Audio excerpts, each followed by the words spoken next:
Hey guys, it's Gary Vay, Nerdchuck, and you're listening to the Front Row Entrepreneur Podcast with our girl, Jen. You're listening to the Front Row Entrepreneur Podcast, episode number 18. Our guest today is recognized as one of the 50 leading business thinkers in the world. She's an expert on disruptive innovation and personal disruption, specifically a framework which she codifies in the critically acclaimed book, Disrupt Yourself, putting the power of disruptive innovation to work, and in her new book, Build an A-Team, play to their strengths and lead them up the learning curve. She developed her proprietary framework and diagnostics after having co-founded the Disruptive Innovation Fund with Harvard Business School's Clayton Christensen. This framework is complemented by a deep understanding of how executives create and destroy value, having spent nearly a decade as an institutional investor ranked equity analyst on Wall Street. In addition to her work as a speaker and advisor, she is one of Marshall Goldsmith's original cohort of 25 for the 100 Coaches Project, is a coach for Harvard Business School's executive education program, frequent contributor to the Harvard Business Review, is a LinkedIn influencer, and hosts the daily Disrupt Yourself podcast. I was fortunate enough to be coached by her during the earliest days of my business, and she has been a true mentor to me over the years. Dear listeners, it is such a pleasure to introduce you to Whitney Johnson. Hey, Whitney, welcome to the show. Hi, Jen. I'm so happy to be here. All right, Whitney. So on this podcast, we talk to front row people, and front row people are people who believe that life is too short to take a back seat in life or in business. They're people who step up to life's challenges. They don't shrink away. They're all in. And when they see an opportunity, they don't say, why me? They say, why not me? And I really cannot think of anyone who is more front row than you are. Your story is so inspiring. Will you share it with our listeners?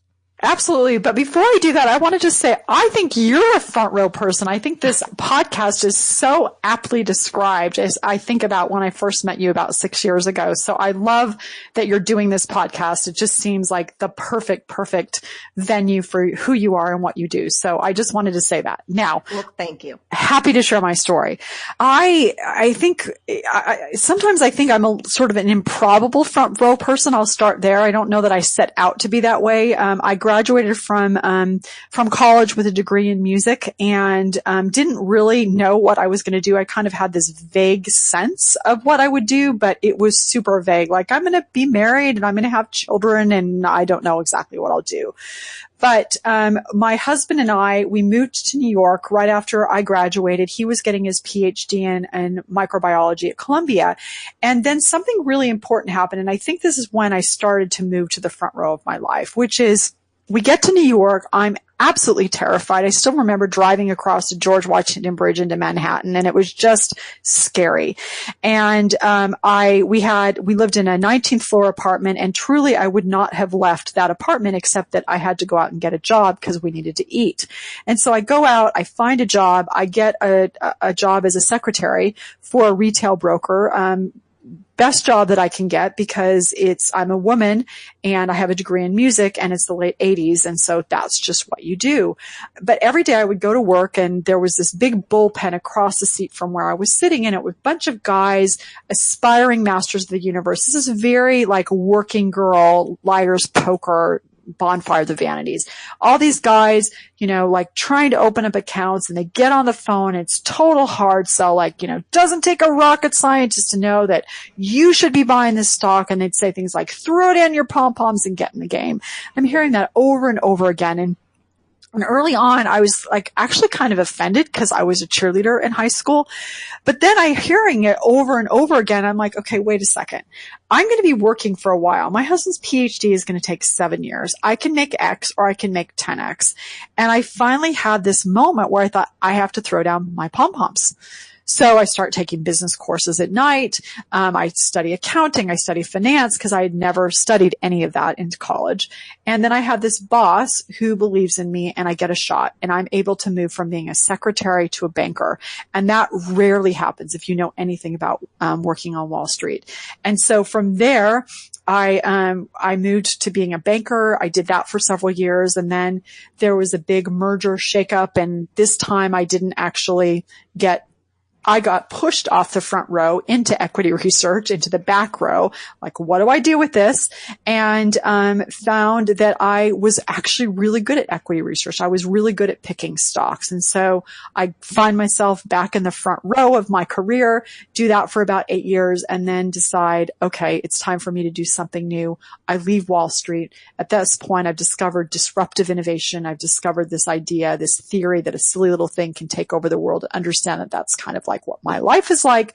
I apply this idea to products and investing, but then discover that it actually applies to people. And so ended up co-founding an investment firm with Clayton Christensen at the Harvard Business School.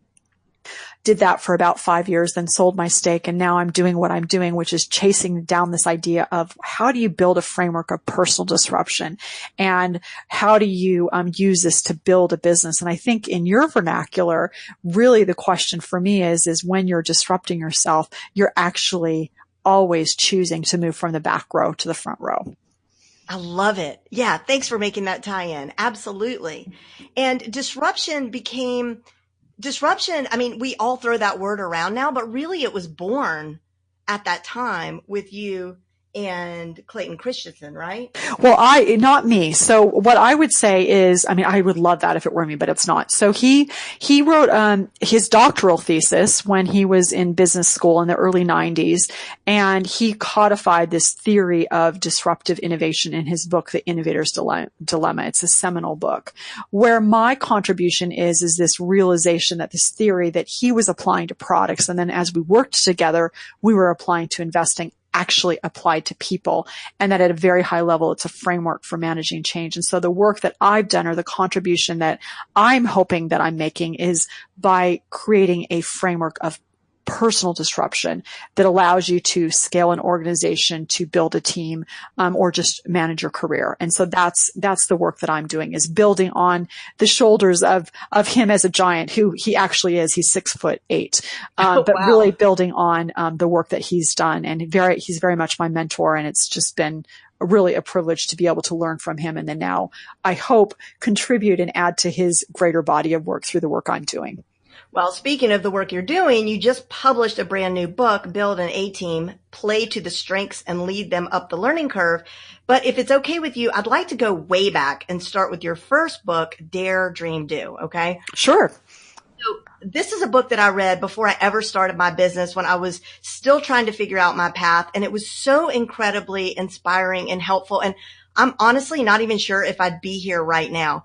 I mean, well, I'd be alive, but not like yes, here. You would be alive. I would be alive, we hope. But I probably wouldn't be here interviewing you on this podcast. I might have taken a completely different turn. Will you talk about that book for just a minute and tell us what inspired you to write it?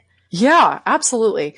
So this book, it's interesting. People talk about like books and like what causes people to write a book, and, what's the backstory. And the backstory for me on this one is that I had taken the sabbatical from Wall Street. At this point, our children were, I want to say 8 and 4, respectively, and had a little bit of a break. So this is once I left Wall Street, before I really started working with Clayton full time. And so I finally had a little bit of breathing room and time to talk to the friends, or my friends, and the parents of my children's friends, et cetera. And so I would ask this question frequently: is what's your dream? And I believed somehow deep in my soul is that I had gone out and we had gone to New York, and I had achieved some dreams, and I was so excited. And so here I am thinking, okay, I'm going to talk to these other women and be like, what's your dream? And I frequently would have women, and this is more geared toward women, although it's also true for men, but more in women in this particular instance. They would say to me, well, I don't have a dream, or I don't know how to do the dream. But lurking in the background lurking in the background was frequently, I don't believe it's my privilege to dream. And that just was a punch in the gut for me, because I was like, how can you believe this? I mean, I'm talking to women in many instances who were educated, who were incredibly capable. Oftentimes they were mothers with 2 and 4 and 6 and 7 children, and they were believing that it wasn't their privilege and their birthright to go out and have a dream, who, by the way, oftentimes had husbands who were very successful off chasing their own dreams. And I was just like, I have to do something about this. And so that was the beginning of me. I am going to build a case for why you must dream. And then that evolved where I started inviting women to share the stories of their dreams, because I realized that, I have my dream, but you have your dream, and every dream is different. Maybe your dream is to be a mother of 10 children. And what does that look like? And so this book was why it's important to dream. How do you figure out what your dream is, and how do you do it? And in retrospect, what it was is me saying to women, I have figured out how to go out and be a ship, and I want to teach you how to do that. And by the way, you have learned how to be a harbor. I'm watching you do this. My children are still young. I'm not quite sure how to be a harbor. I want to learn how to do this. This is me paying homage to you. So I want to teach you, but I'm also paying homage to you as a person who knows how to be a harbor. I want you to learn how to be a ship. And while we're doing that, who have learned how to be a ship, want to learn how to be a harbor from you. And so that was the genesis of that book. I love that metaphor. Let me ask you this without trying to turn you into a psychologist, but I mean, I'm sure that there's some underlying takeaway for you after talking to all these women of why it is we might not give ourselves the privilege to dream or feel like we don't have that privilege. Oh, you can totally turn me into a psychologist. I've had years and years of therapy, and I consider myself, I know enough to be dangerous. So part of what it is that, so I've studied Jungian psychology, and every person, well, actually, you asked me let me say 2 things. Every person has masculine and feminine qualities. And so men and women have masculine and feminine. So masculine is the ability to wield power, to control situations, and feminine is the ability to nurture. So to be a harbor, and the masculine is to be a ship.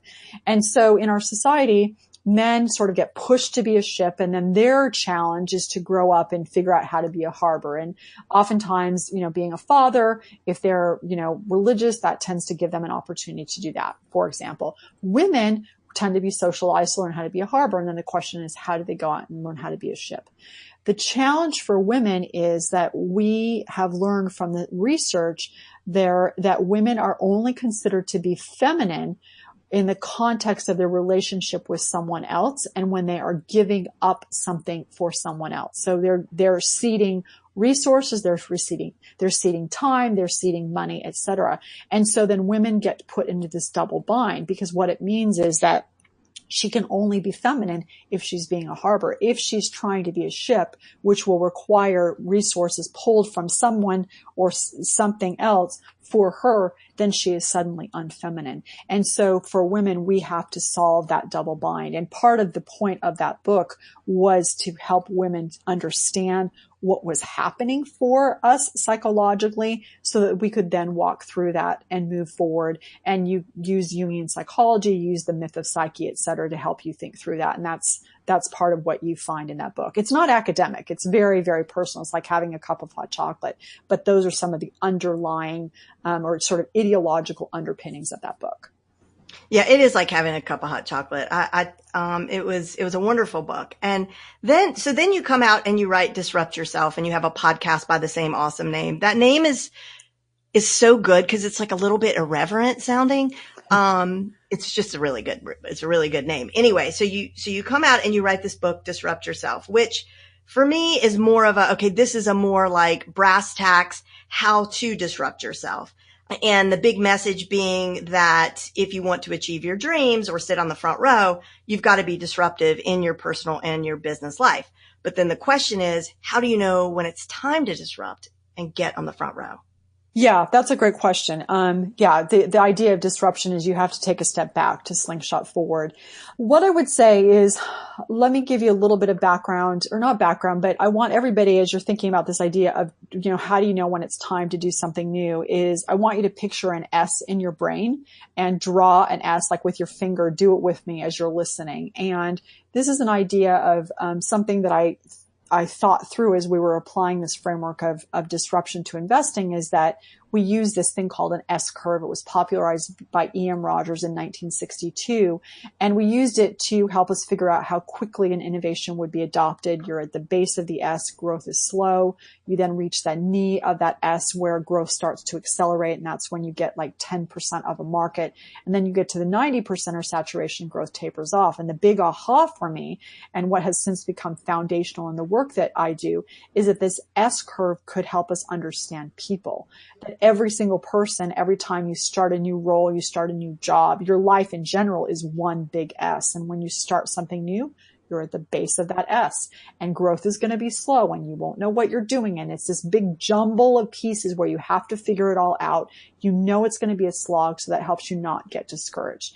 And then you put in the work, you move into the steep part of that S where everything is starting to really hum. Things are hard, but they're not too hard. They're easy, but not too easy. It's the steep part. You do a little, a lot happens. You're putting the pieces together. All your neurons are firing. You're competent. You're confident. You're engaged. And then you approach the top of the S. And the thing that happens at the top of the S is growth starts to slow again. It's easy. Very easy, but because you're no longer learning, what we know from the neuroscience is you get bored. So to answer your question, how do you know when it's time to do something new? Are you getting bored? Are you finding yourself dialing it in? Are you finding yourself saying, there's got to be more than this? Are you finding yourself saying, everybody's saying, I've got it easy, but I'm feeling kind of cranky. I'm feeling like I need more. That's when you know you're at the top of the S and it's time for you to disrupt yourself and do something new. It's like a game of chutes and ladders. You start at the bottom, you climb to the top, and then you jump to the bottom of a new ladder. And you do that over and over again. And what we've seen from our research is that on average, you can be on a learning curve for about 4 years before it's time for you to cycle through and do something new. That's really interesting because in all the time, I mostly deal with online businesses, online coaches, people who are trying to build a business online. And it seems to be that usually if people are going to make it, and this is completely unscientific, but the people that are going to stick around in their businesses and their businesses that are going to scale, it's right around year 4. Seems to be like year 3 or year 4. And then people sort of check out after that if it hasn't happened yet. But it's a unique sort of thing because, well, no, it's not unique. But I guess my question is, in online business, when you're trying to grow this audience, because it's all about really the size and relevance of your audience, it can take a while. And it's very, very discouraging for people. And they're getting like 1,000 different messages from at least as many people. And so how do they know, like, whether they need to push through and keep going, like they're bored because they're just sick of yet another webinar where nobody shows up, or that they should keep going? Oh, such a great question, Jen. So there are 2 different questions here. So how do you know when you're at the top of a curve? So everything is actually working, but you know that because you're going to get bored and, bored and complacent people get disrupted, you've got to jump to a new curve. So that's one question that you started to ask. I think the question you're asking now is a slightly different question, which is, you're actually at the low end of the curve. Like you said, no one's showing up to your webinar. And so the question you want to ask yourself, is this even the right curve? Mm-hmm. So if it's the right curve, you're going to hit that 10 to 15% and moved in the sweet spot. But what happens when you're at the low end? There are 4 questions that you can ask yourself to find out if you if it's time for you just to persist and keep going, or if it's time for you to consider, how do I tweak this? What do I need to do differently in order for me to find a different curve, or certainly tweak it so that it becomes the right curve? And so here are the 4 questions that you can ask yourself. The first question is, am I playing where no one else is playing? And what do I mean by that? So if you look at the framework of personal disruption, the very first thing you need to look at is, am I taking on market risk rather than competitive risk? So competitive risk is, there's a market for what you're doing, but there's a lot of competition. And we know from the theory of disruption that the odds of success are lower when you take on competitive risk versus market risk, which is you don't know if there's a market. You don't know if there's anybody who's going to want to buy what you're doing, but there's a problem you think you can solve, and it doesn't look like there's anybody playing there. And it feels a lot more risky to you because it's less certain, but it is in fact, according to the theory, less risky. So are you taking a market risk? Are you playing where no one else is playing? Are you solving a problem that other people aren't solving? Now, you've got to make sure that you're looking for a painkiller, not a vitamin, because sometimes we think we're solving a vitamin problem where people need this. They really need this. They're never going to buy the thing they really need. They're going to buy the thing that solves a problem that makes their pain go away around whatever issue it is. So that's question number one. Are you playing where no one else is playing? Question number two is, are you playing to your strengths? We don't value what we do best. So oftentimes we start chasing something that is hard for us to do, something that we want to figure out how to do. I remember a few years ago, we had this really good idea, and it was probably 10 years ago, and it was around photo books, which would have been super awesome, and there was no one playing there. And again, this is 10 years ago. But slight problem, I'm not a photographer. So that doesn't play to my strengths. Now I can go out and learn how to be a photographer, but I barely take pictures every day. So I'm not playing to my strengths. You've got to, if it's going to be the right curve, it is going to be something that leverages what you do uniquely well. And that thing that you do uniquely well is likely something that is so reflexive, you do not value it. So here's how you know what that thing is. You get compliments on it all the time. If you don't know what those compliments are, because you deflect them, start writing down your compliments. You find yourself saying, that's just common sense, getting exasperated. The next time you say, everybody knows how to do this, that is another one of your strengths. And the third thing you can do is, what do you think about when you don't have anything you have to think about, when you don't have to think about anything? If that thing, the curve you're trying to climb, plays to your strengths, then it may be that it's just time for you to persist. If you're trying to chase something that you're actually not good at, then it's probably not the right curve. So that's question number two. Are you playing to your strengths and playing where no one else is playing? Because when you feel strong, you're a lot more confident playing in that place that no one else is. Third question is it hard but not debilitating? So you can go every day and be like, I've got to climb this mountain and this is terrifying, but I am having so much fun. If you are having fun, then it's probably still the right curve. If you find yourself getting sick and you're dreading your work, it's probably wrong curve. Let me give you a quick example. Podcasting. When I first started podcasting 2 years ago, and you may have had this experience, Jen, I started doing it.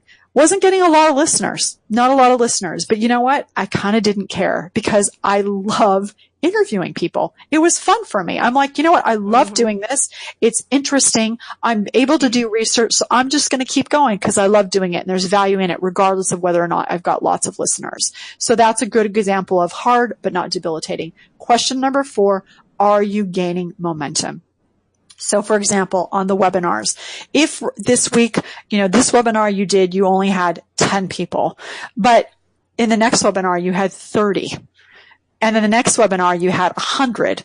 In raw numbers, that's not very much, but from a momentum perspective, that's a big leap. From a percentage perspective, that's a big leap. So playing where no one is playing to your strengths, hard but not debilitating, gaining momentum. If you answer yes to 4 of those questions or even 3 out of the 4, then you're probably just at the low end of the learning curve and you don't have enough information to know that you should jump. You might be tweaking, but you don't have enough information to know that you should jump. If your answers are pretty much no to all of these, it's probably time for you to look at a new curve.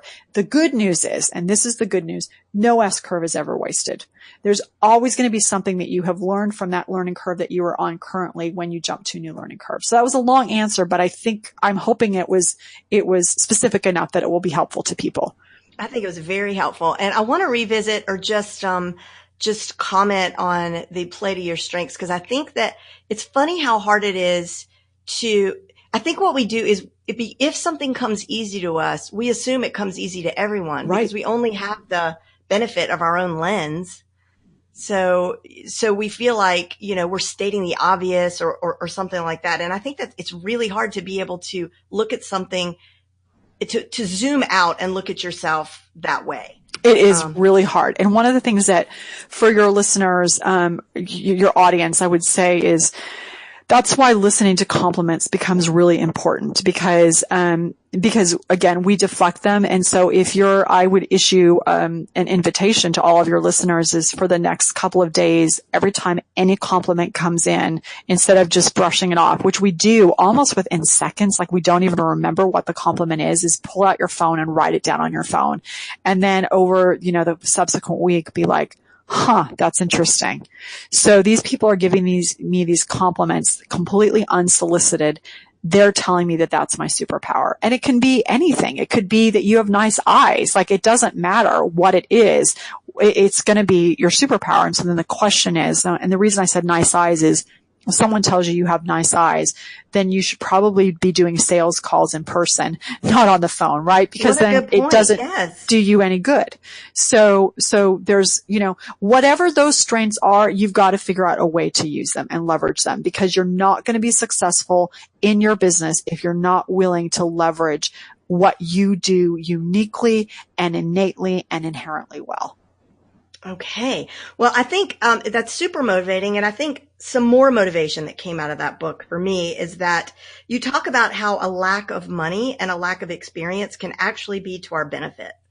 Yeah, absolutely. In fact, I'm going to go back to the example, I think, earlier when we were talking about the book Dare, Dream, Do.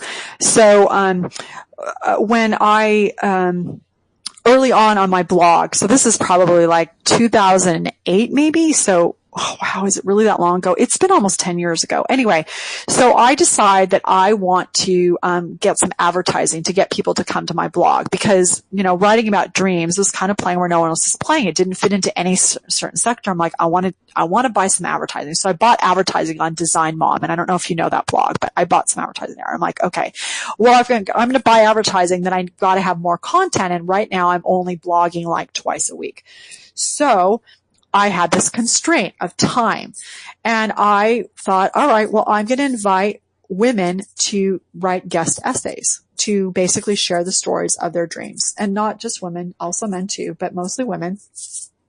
And so my constraint of not having time, but having bought this advertising turned into having women write these beautiful essays about what they were dreaming of doing. And those essays are really fundamental to the book Dare, Dream, Do. And they made that book so much richer because it was not the story of my dream, but the story of 50 different people's dreams. And so everybody who reads that book could find themselves there. And so that was a great example, or is a great example, of turning your constraint, my lack of time, into a tool of creation by having all of a sudden all these wonderful essays and stories that made the argument of that book much, much more compelling.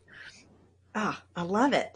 And, and now people do that, but I think you were one of the first people to do that, like, Gretchen, who wrote the Happiness Rubin. Project. Gretchen Rubin. So she did that, but you did it way before she did. That's a great example. Okay. So I would say that your 3 books actually are kind of like an entrepreneurship. I mean, you could say business, but I'm going to say an entrepreneurship kit. Because let's say the first one is about the dream. The second one is about disrupting yourself and chasing down the dream and making it happen and executing. Your third book now is bringing all that to a business. So now you've got a thing that maybe you've scaled. And so build an A team, play to their strengths and lead them up the learning curve is going to be, so most of my listeners are probably going to be looking at this more from a solopreneur, very small business perspective. They're working with small teams, virtual teams. Okay. And so I'm wondering, that's helpful. Yeah, we can. Yeah, it applies. So let me talk about the basic premise of it. And then, so here you are and you're like, okay, I want to build a business and I've got maybe 2 or 3 people working for me. And the way that build an A team applies is I talked about the learning curve earlier. So two things. Number one is that you optimize for innovation by having people at different points along the learning curve. But I think the way it really applies to a solopreneur or someone who's working with 3 or 4 people, even if they're, 1099, so they're not all full time, is to recognize that everybody you work with is on a learning curve, including you. And so the question becomes is how do you make sure that every single person you hire, ideally you'll hire some people at the low end of the learning curve, but when you're a solopreneur or, small group, you're going to tend to be hiring freelancers who you want to be at the top of the curve because you're hiring them for their expertise and you're good. You want them to do one specific thing and they're done. The thing that you'll find though is like, for example, I have a woman who I work with who does a lot of writing and she's a great writer. And she worked with me, did a lot of editing on my book, Build an A Team. Well, by the time the book was over, she's like, Whitney, I am so sick of writing about learning curves. I am just sick of it. And I was like, okay, well, can you edit this one thing? And she's like, Whitney, I'm at the top of my curve. I'm like, okay, so what do I do here, right? Because she's a great writer. I want to continue to work with her. But if I keep just giving her top of the curve stuff, she's not going to want to work with me anymore. I have to figure out a way to allow her to go back to the low end of the learning curve. So what was that signal for me? It meant and has meant and is meaning in real time. I have to start bringing 1 or 2 people along that can be at the low end of the learning curve for whom it will be exciting to write about building an A team because it's brand new to them. They're very, very new to the process.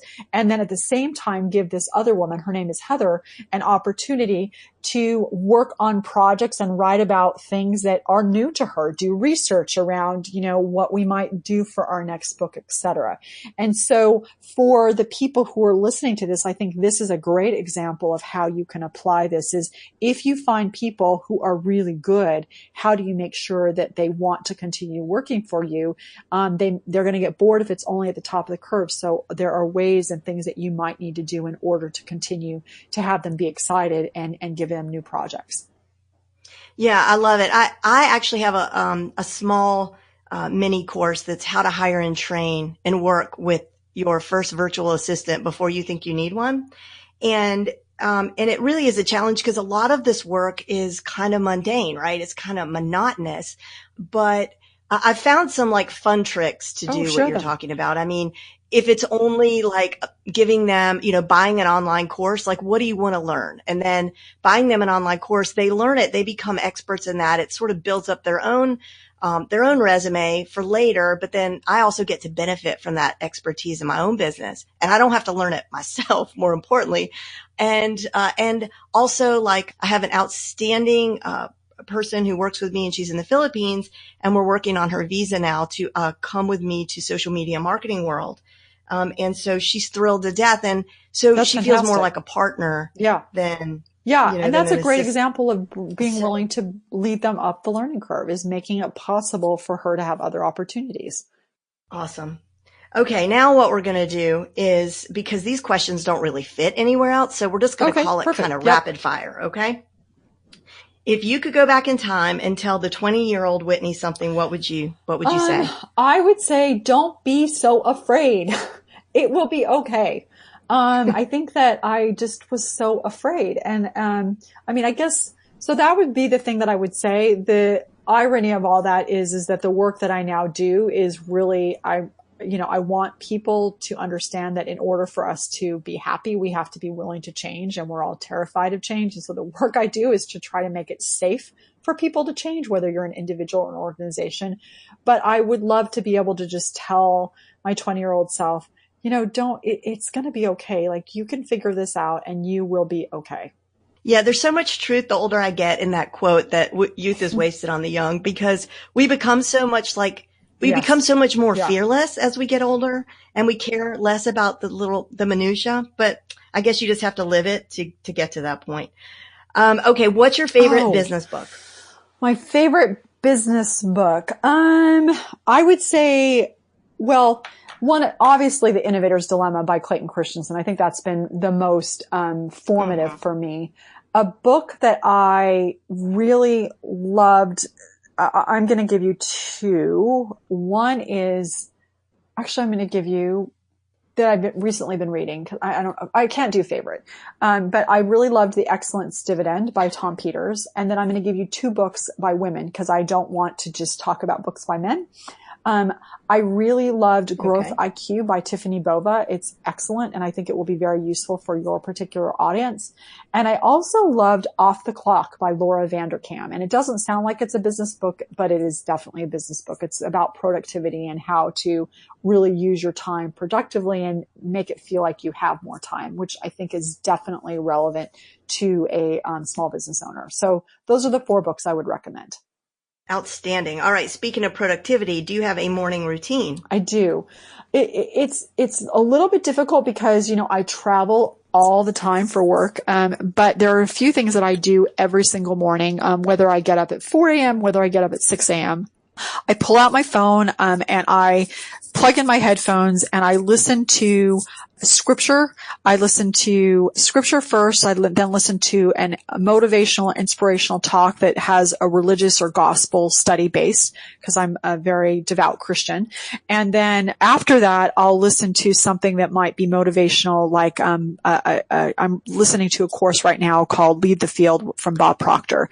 So those are three things that I'll do immediately, oftentimes before I even get out of bed. Then I'll meditate. I use the Headspace app. So that's like my first hour.